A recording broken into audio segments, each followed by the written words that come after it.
Welcome everybody to Ringside Wrestling Entertainment. This is Joel Perez here for your WWE Backlash preview and predictions video.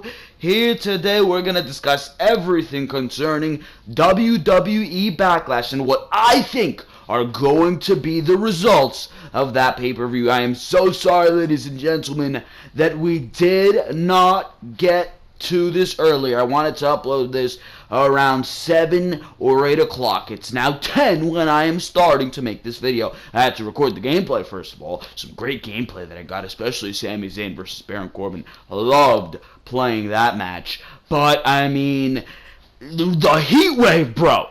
There is a heat wave going on in New York City. That's where I live, New York City. I don't know about anywhere else. I'm not concerned with anywhere else, but in New York right now, everybody's balls are burning off. I cannot believe how hot it is, and right now it's probably the beginning of this summer heat wave crap, so none of the air conditioners in my house are up and running just yet, so I am in a series of heat.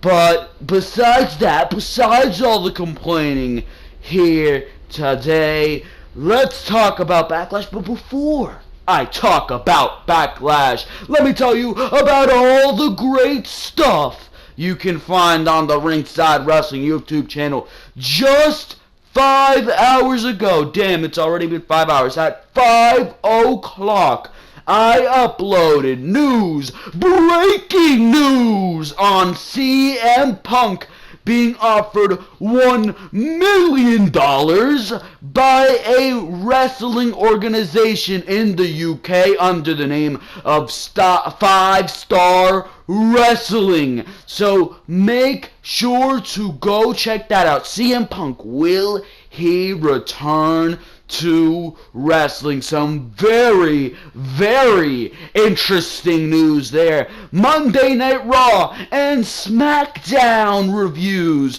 for this week are up. So if you missed Monday Night Raw and Smackdown, if you want a professional opinion, because my opinion is a very professional one, I'm going to give you the cold, hard truth about what we saw on both Raw and Smackdown this week. So make sure to go check those videos out as well. And of course, behind the mic every single Saturday. Last Saturday, we were talking about the news on Roman Reigns winning the Intercontinental Championship from The Miz.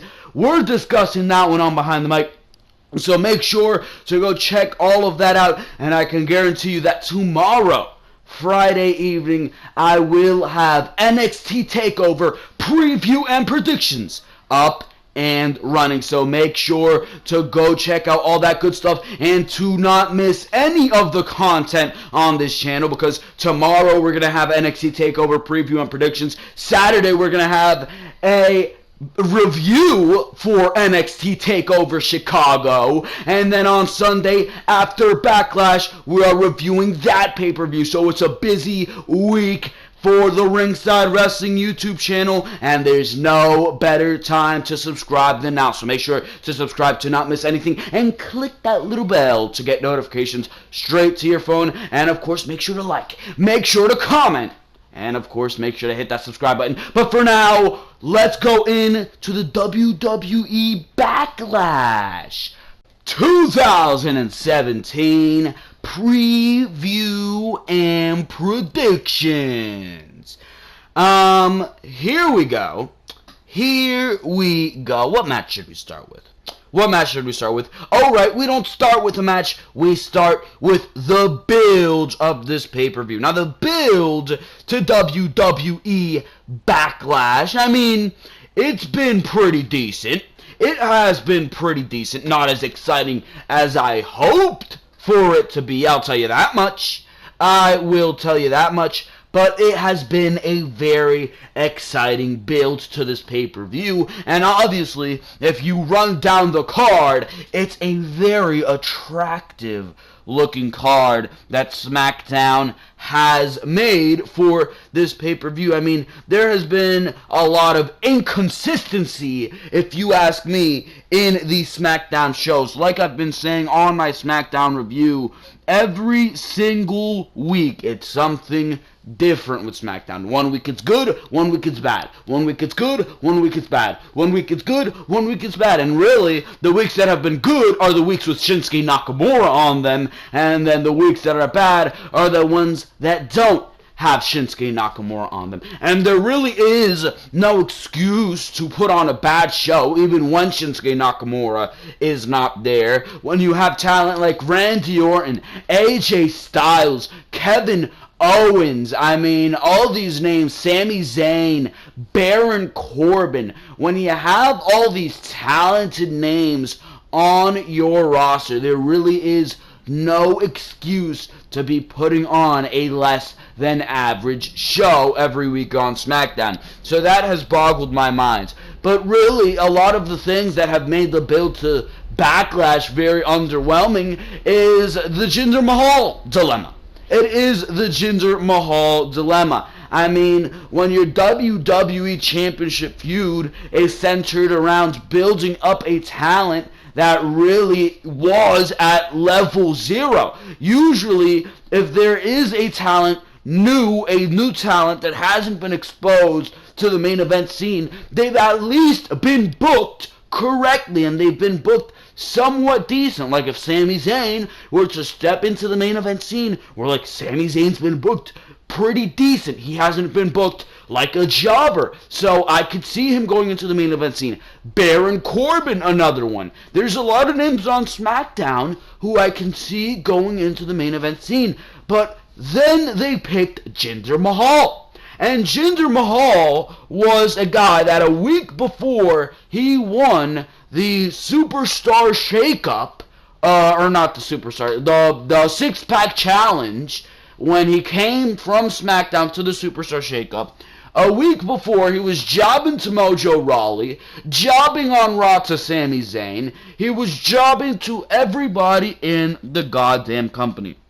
So, when you have to resort so much of your energy into building somebody up, a lot of your show's quality is going to go down, because really, to this point, I can tell you a lot of us are not sold on Jinder Mahal. He had a great promo after that six-pack challenge originally, and from there, it's been downhill with Mahal. Yes, you've been doing some good things. Yes, I see him as a more reliable threat, but especially when you are a very smart wrestling fan, WWE expects you to just forgive and forget the years of neglect that a guy like Jinder Mahal has gone through. And really, if you look at it, Jinder Mahal is not that good in the ring, bro. He's not that good in the ring. So when you're resorting all this energy in your shows to building up a guy like Jinder Mahal, really the quality of your show is going to be very, very inconsistent. And on top of that, you have things like the women and what they're doing, which is just complete garbage. The welcoming committee and Charlotte, Becky, and Naomi, you just can't wait for this to end, because obviously they're trying to flesh out Naomi's title reign at least a little bit, and you don't want to have Charlotte just come to SmackDown and take the title within a week, so you got to do some type of program to postpone that, because it's inevitable that Charlotte is going to win the championship. Really it is. On top of that, you have things like Sami Zayn and Baron Corbin, which could have been very, very great feuds, but there really hasn't been too much of a focus on that. And then you have the fact that Ty Dillinger is on the pre-show, which makes zero sense to me, and he really wasn't on SmackDown that much leading up to Backlash. So it leaves you very, very dumbfounded, very, very confused as to what's going on here. But then again, there's a lot of great stuff going into Backlash. I mean, Shinsuke Nakamura, ring a bell? I mean, the things Shinsuke Nakamura and Dolph Ziggler have been doing on the build-up to Backlash have been absolutely fantastic. Kevin Owens and AJ Styles are going to have a great match, and they've been having a nice built feud that to the point that the United States Championship feels more important than the WWE Championship on Smackdown right now, which is absolutely crazy. The United States Championship, being that the Universal Championship isn't there, Monday Night Raw really isn't highlighting the Intercontinental Championship. The United States Championship right now feels like the most important title in the company, which is crazy to say. It really is crazy to say, but I mean, that's really the situation you're in. Hopefully going into the next SmackDown exclusive pay-per-view, which is Money in the Bank, you're in a much better position. I mean, you have that Money in the Bank ladder match, which is going to be fantastic for showcasing all the talent you have. Randy Orton's probably going to defend the WWE Championship against Rusev. We're going to see probably that Women's Championship match between Naomi and Charlotte on pay-per-view. So there are a lot of things to look forward to on SmackDown beyond this pay-per-view, and that is a good thing to say. But the build to this pay-per-view really has been average at best, and especially considering the things that SmackDown goes out and does for these B-level pay-per-views, what they were doing from probably September or since the draft to December of 2016 was absolutely fantastic, and I thought that after we got out of this WrestleMania season, we were going to return to that. We haven't yet on SmackDown, but hopefully sooner than later we do, and I still think that this is going to be a fantastic pay-per-view by all measures. Because, yeah, sure, the build hasn't been the greatest, but when you look at this card up and down, things are looking good. Let me read you this card. On the kickoff show, we have Ty Dillinger going against Aiden English. This match, which I didn't even know was added to the pay-per-view, Luke Harper versus Eric Rowan, which I would actually replace this, or to put Ty Dillinger and Aiden English on the main show. Or, matter of fact, why are you having Ty Dillinger versus Luke Harper? Or Ty Dillinger versus an Eric Rowan? I don't understand that. Because why is Aiden English going against Ty Dillinger? That's somebody he squashed a while back.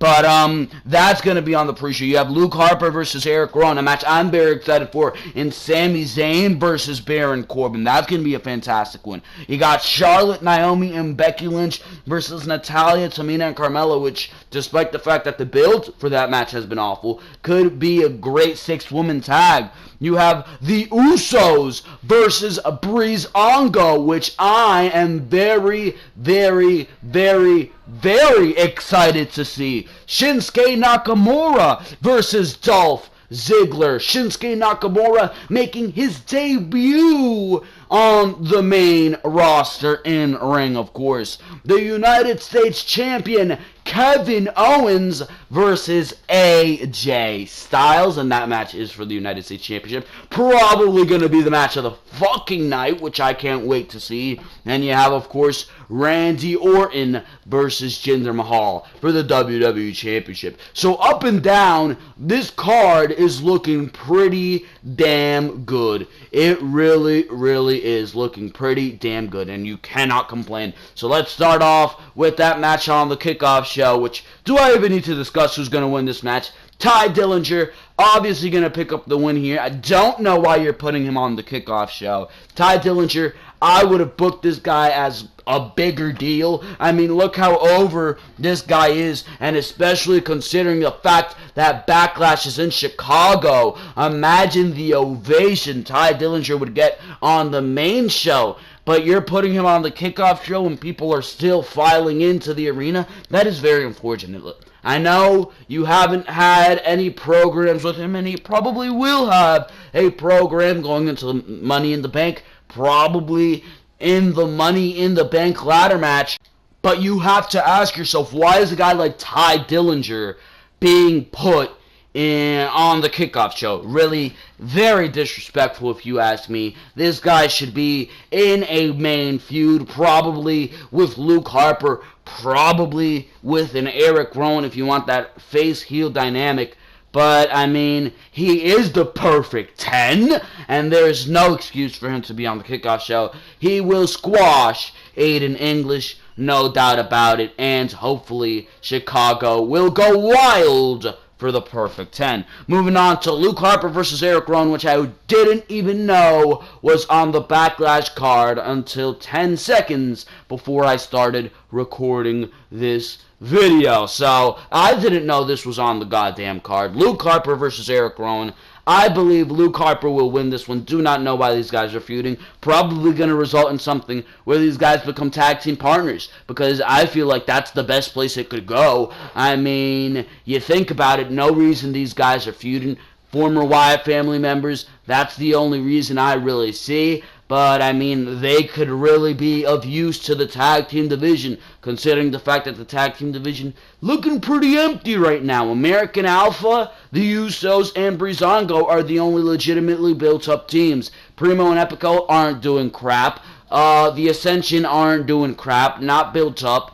The New Day, when they come in, or did I already say the New Day? No, I didn't say the New Day. The New Day, when they come in, will be a fourth team, but that's still not complete. You still need another legitimate tag team in that division, and that very well could be Eric Rowan and Luke Harper. So I say this match leads to the formation of Eric Rowan and Luke Harper as a tag team. For the first time we've seen them as a tag team, probably since the fucking inception of the Wyatt family on the main roster. So that's crazy in and of itself right there.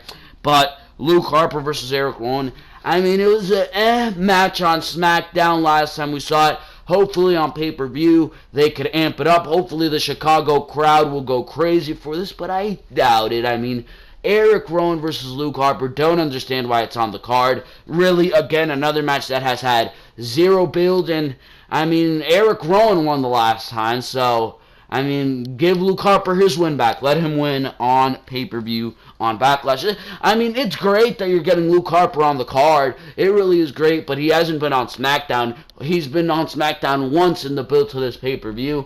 If you count the six-pack challenge, he was on that too. So, twice in the build-up to this pay-per-view, and there really has not been much build to this match. So, I don't know what they're doing here, but I really do not care. Moving on here, Sami Zayn versus Baron Corbin. Again, I said this in my discussion of the build of this video. This could have been a great goddamn feud for any title. Probably doesn't even need a title around it, though.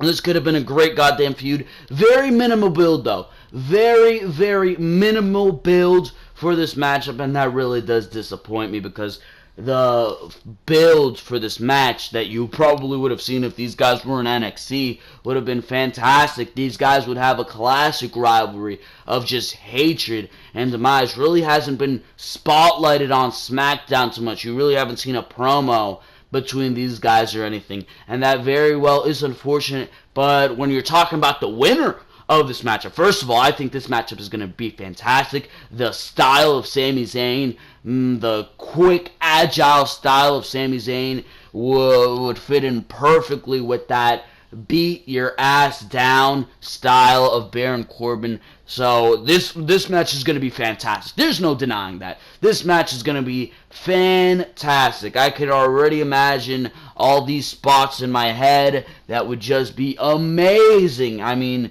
just going to be a fantastic match. But Sami Zayn, you really need to consider this. Sami Zayn, since coming to SmackDown, really has not picked up a win. He took an L in that triple threat the week of the Superstar Shakeup to determine the United States Championship. He was the one who took the pinfall and everything. He took an L there. He took an L in the six-pack challenge to Jinder Mahal. He took an L the next week when he had a rematch with Mahal. He's been taking L after L after L after L. I don't like it, bro. Sami Zayn needs a win, and considering the fact that next month at Money in the Bank, Baron Corbin will most likely be winning that Money in the Bank ladder match. I think he can afford a loss, bro.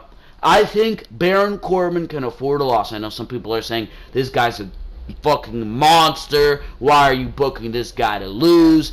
I mean, that really doesn't make much sense to me. I mean, they're having him lose to Randy Orton on Smackdown in a no-nonsense, no-build match. I think he can lose to Sami Zayn. Sami Zayn needs a win. He needs some legitimacy on SmackDown Live, especially considering the fact that he could be the next guy to challenge for that United States Championship, and considering the fact that Baron Corbin can take a loss because he is going to be a Money in the Bank holder. So Baron Corbin's pretty much WWE champion in a month, because there's no doubt that when Baron Corbin cashes in, Baron Corbin is winning. So pretty much unofficial WWE champion is what Baron Corbin will be next week. So I think you can afford to have this guy lose, especially to Sami Zayn, who is a viable fucking opponent and who is in need of a big win, and I think Baron Corbin could be that big win. So it's going to be an amazing match, and I think Sami Zayn is going to take that W this time. We go to the Welcoming Committee, which is an awful name, probably one of the worst I have heard in the history of WWE. But, I mean, Charlotte Flair, Naomi, and Becky Lynch versus Natalya, Tamina, and Carmella. Terrible name for the Welcoming Committee. Terrible build to this match. What we saw on SmackDown last week on the Go Home show, or this week, last Tuesday on the Go Home show, was absolutely awful. Awful, awful, awful. The booking of this match has been abysmal, atrocious, terrible, horrendous. I can think of so many syllables to describe this match, but you know what? Let's end it there. I mean, it's obvious what's going to go on during this match.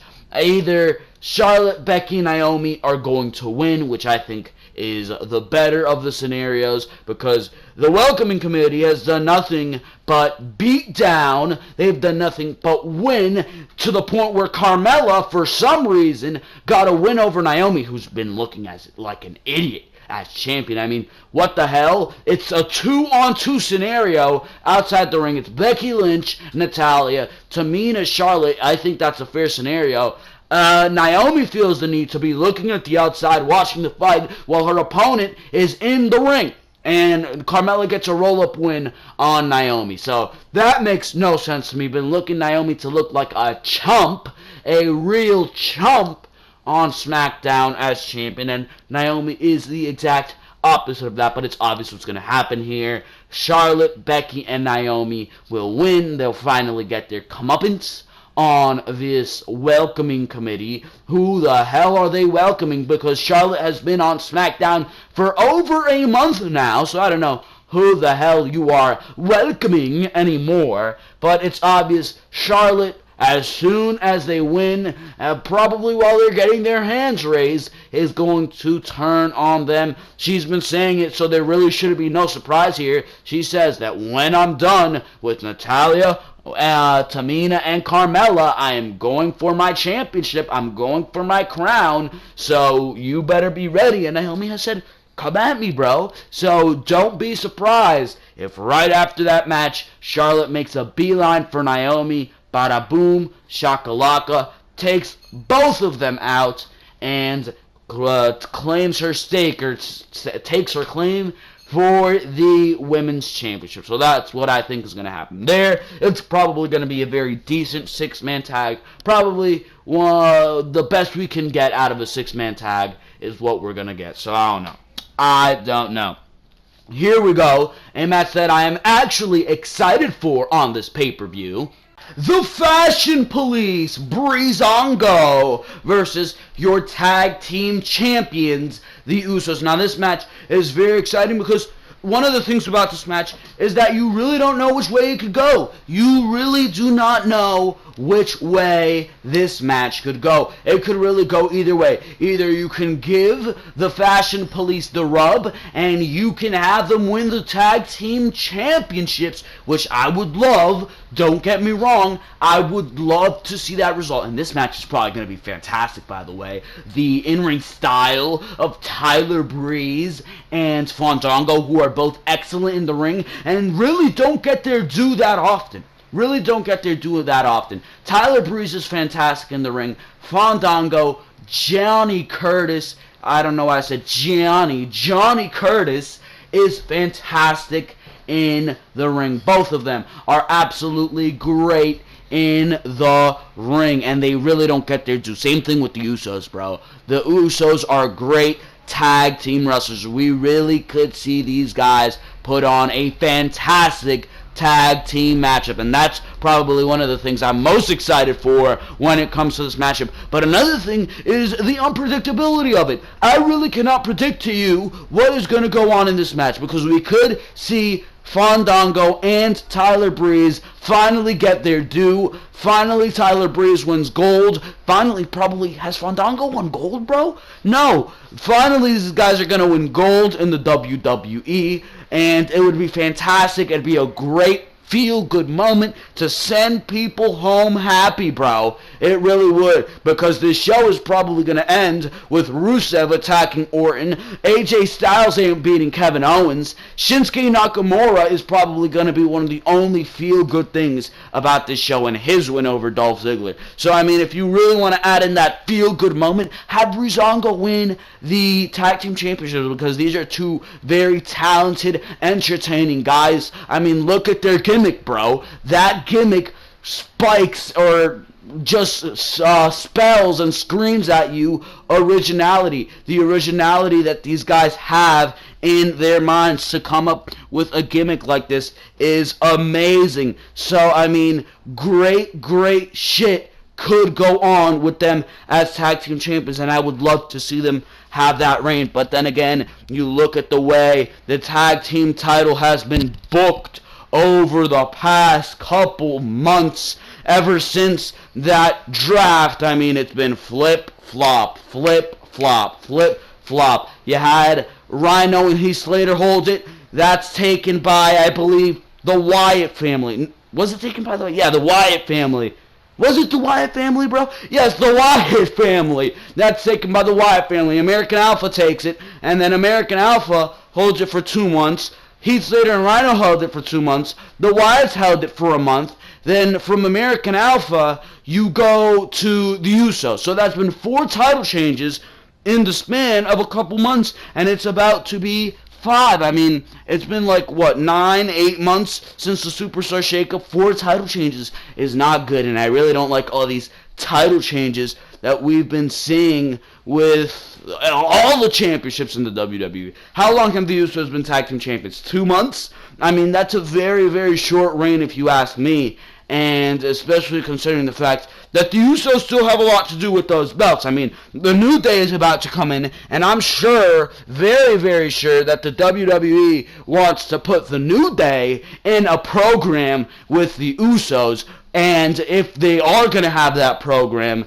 I believe that it would be for the Tag Team Championships. I really do. Along with that, who is Breezango going to feud with? I mean, they're not going to feud with the Ascension. American Alpha are baby faces, unless you're going to turn Breezango or the Fashion Police back heel.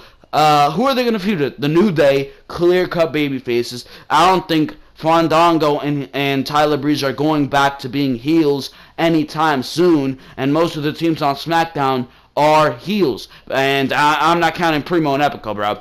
I'm not counting Primo and Epico. So unless you bring in a team like Eric Rowan and Luke Harper and have them feud with Fandango and Tyler Breeze, look to the future. Really not many people for them to feud with if you do want to keep that face-heel dynamic, which is a thing WWE has really been doing a lot recently, and a lot of people haven't noticed it either.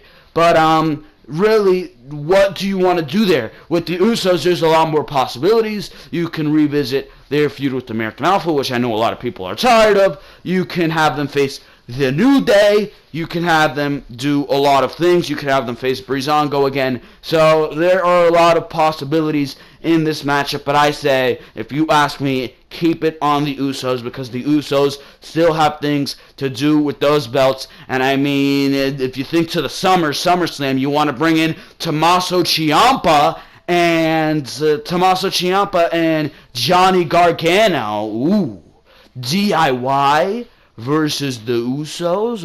I like the possibility of that match. So there's a lot of good things if you keep the Usos as tag team champions, but I think this has been great. You built up Fandango and Tyler Breeze over this period very well with the Fashion Files, with the way they've gotten wins over the Ascension, they've gotten wins over Primo and Epico. I like it. I like it. You've done a very good job at building these guys up from square one to have them challenge the Usos, and it does help that we do think these guys are credible. Where Jinder Mahal, I really don't see him being very good in the ring or on the mic, so you really had to hook me on both situations. With Tyler Breeze and Fandango, I already know these guys are talented as hell. I just knew that they needed to be given an opportunity, and they have, and I'm very excited to see them shine and show me what they got on that grand stage, especially in Chicago, where they are probably going to be so over. So I cannot wait to see this match. Let's move on here. We go to the debut of the artist known as Shinsuke Nakamura. Have they really been calling him an artist? The artist known as Shinsuke Nakamura? Absolutely ridiculous what these people in the WWE come up with. But nonetheless, Shinsuke Nakamura versus Dolph Ziggler. Shinsuke Nakamura, obviously the big thing about this match, Shinsuke Nakamura is making his debut here tonight, and I can't wait to see it, bro. I can't wait to see it, especially in Chicago. This man is going to be the most over man in the planet for those for those 30 minutes that he is in the ring against Dolph Ziggler. Cannot wait to see this match. They could have not picked a better opponent, especially with the recent heel turn of Dolph Ziggler. He has been a very, very good heel in this dynamic against, obviously, the overhyped babyface, not overhyped, the cheered, the revered babyface that is Shinsuke Nakamura. Dolph Ziggler has done a fantastic job at just playing that heel that hates everything about Shinsuke Nakamura and how much people cheer him and all this crap that Dolph Ziggler just can't stand. It's absolutely fantastic. The feud has been, and the match is going to be fantastic as well, especially considering the fact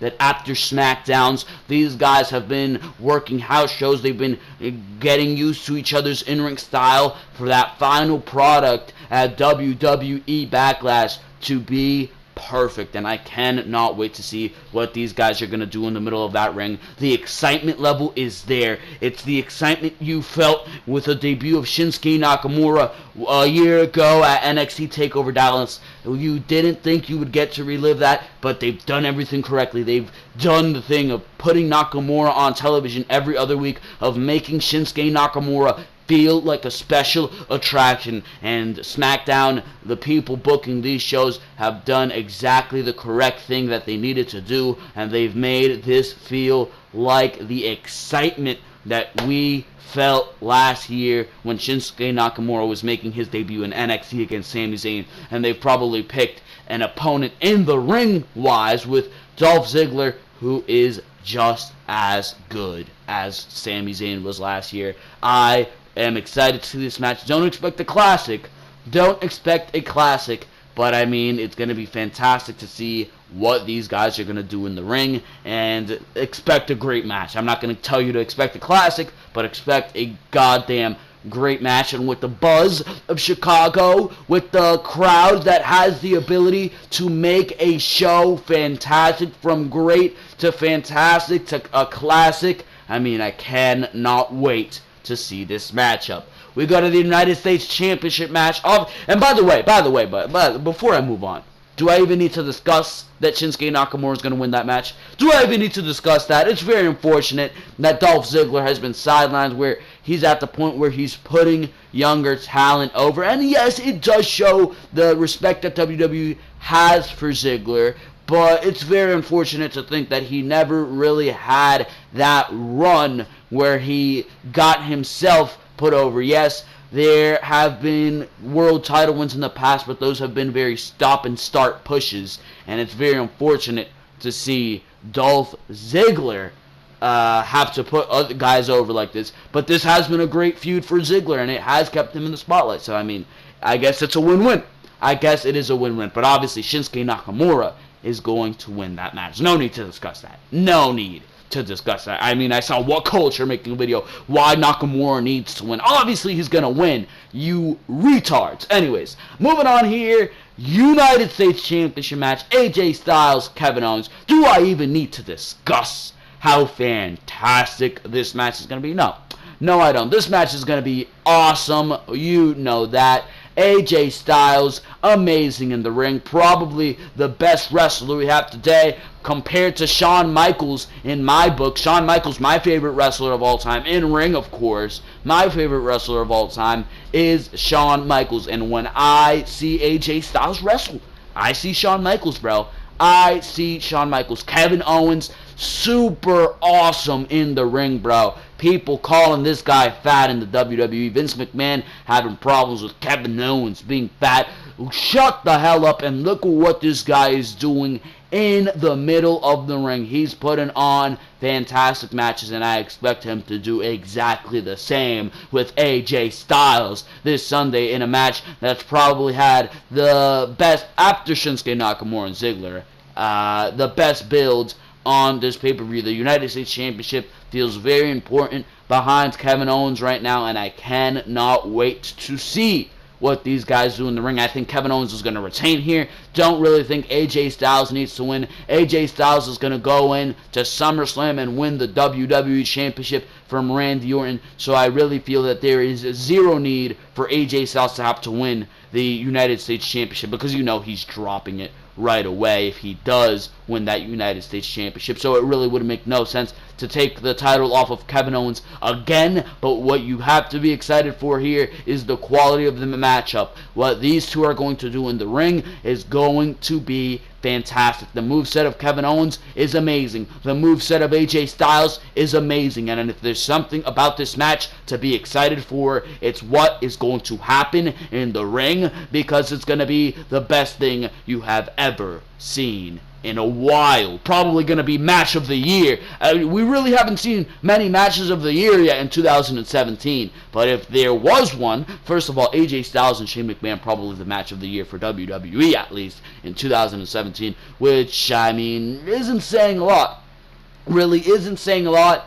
But, I mean, this really could be match of the year candidate at the end of the year. So I cannot wait to see what these guys do in the middle of that ring. But that's pretty much all I have to say about that, because we know it's going to be a great match. We know Kevin Owens is going to win, and it doesn't matter that it's predictable. All that matters is that we are going to be witnessing a damn good match this Sunday, and probably one of the selling points to this pay-per-view, for me at least.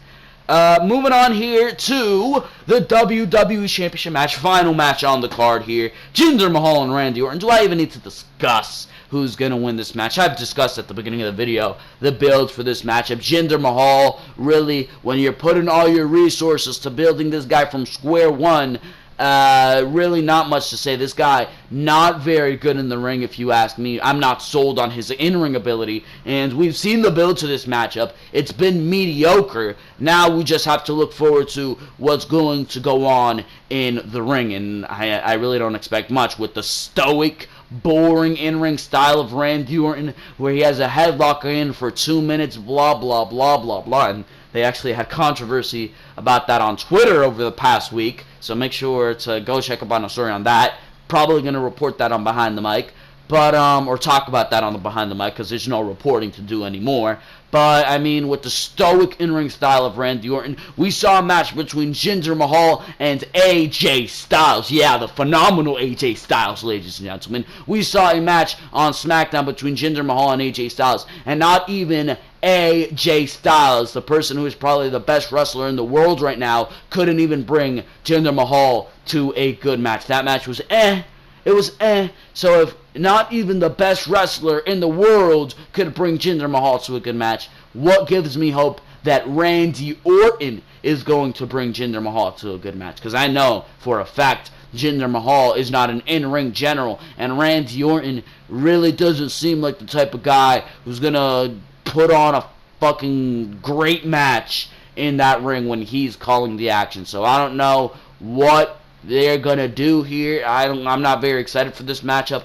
And the discussion as well is this match going to go on last? A lot of people have been speculating that maybe the United States Championship match is going to go on last. Maybe Shinsuke Nakamura and Kevin Owens are going to go on last. Or Shinsuke Nakamura, Kevin Owens, I wish. Shinsuke Nakamura and Dolph Ziggler are going to go on last, because, I mean, this pay-per-view has been built around Shinsuke Nakamura. He's on all the posters. The advertising has been Nakamura's debut, Nakamura's debut, Nakamura's debut. But, I mean, I think this match will go on last for the sole reason of Rusev. We did not see Rusev on SmackDown last week. We did not see him at all, and he said he was going to be on the show. So, he wasn't. He was not on the show. And, I mean, they could be saving that for WWE Backlash. That's my speculating here. So he's going to close the show. He's going to attack Randy Orton, and he's going to make his claim for that WWE Championship. And it's going to be fantastic. It's going to be fantastic. Rusev is going to be built up like a star on SmackDown, and I cannot wait to see that. But, I mean, Jinder Mahal and Randy Orton, don't expect a lot out of this match.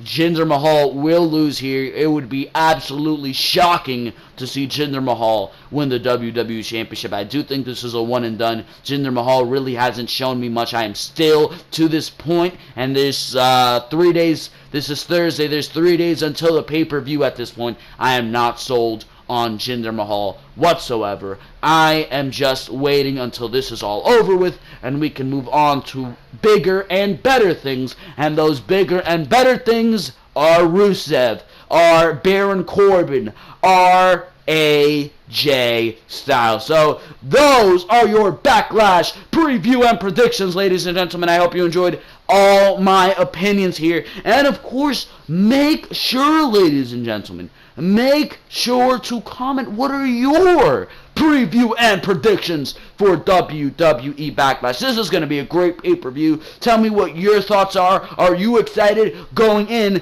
to WWE Backlash this Sunday? I will be reviewing that pay-per-view, so make sure to subscribe to the Ringside Wrestling YouTube channel if you want to get that video right in your subscription box and the notification bell to get that notification on your phone as soon as I upload the video. So make sure to do all that good stuff. Make sure to like this video if you enjoyed everything I had to say. Make sure to comment down below. Tell me if you think I'm a clown. Tell me what you're thinking of WWE Backlash. Tell me if you think I am correct in all my predictions. Tell me if you agree with me. Tell me if you think I'm smart. Tell me anything you want to tell me. Make sure to subscribe. I know this is a fairly small channel, but I mean, it really puts a smile on my face when we can grow here, and I put in a lot of hard work in doing this. And of course, in this heat, I would love to fucking see a new subscriber in the subscription box. We did get a new subscriber here today after that CM Punk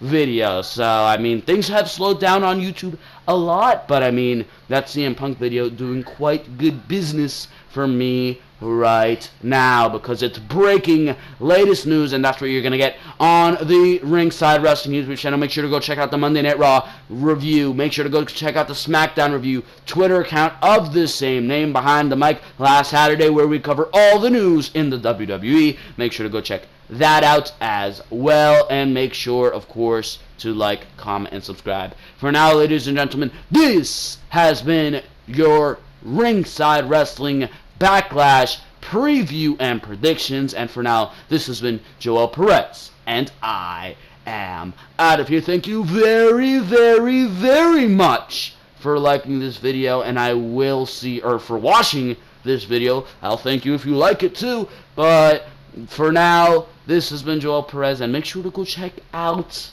the NXT TakeOver Chicago preview and predictions that I am uploading tomorrow. So make sure to stay tuned for that as well. And of course, Saturday and Sunday videos will be up. See you later.